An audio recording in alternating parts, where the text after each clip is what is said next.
পহেলা বৈশাখ উপলক্ষে খুলনা বিশ্ববিদ্যালয় সেজেছিল এক অন্যরকম সাজে। আসলে সাজটা ভেবে দেখাইতে পারবো না, কারণ রাত হয়ে গেছে আমার আসতে আসতে। তো রাতের ভিউটাও খারাপ ছিল না, তো চলেন ভিতরে যাই এবং দেখাই আপনাদের সবকিছু। তো মেন গেট থেকে ঢুকেই চলে আসলাম ক্যাফেটেরিয়ার সামনে। আর আজকেরা কিন্তু খুলনা বিশ্ববিদ্যালয়ে প্রচুর মানুষের ঢল ছিল। তো ছবি তোলার জন্য খুব সুন্দর সুন্দর দুটো বুথ করা ছিল এইখানে, সাথে ছিল একটা হরিণ। আর এটা হলো খুলনা ভার্সিটির মসজিদ, বেশ সুন্দর লাগে দেখতে।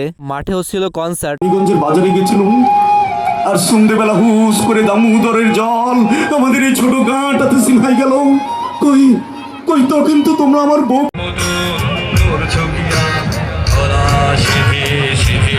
কনসার্টের সাথে সাথে ভার্সিটির মাঠে আরো আসছিল নৌকা, নাগরদোলা, এখানে চরকি, আরো অনেক কিছু।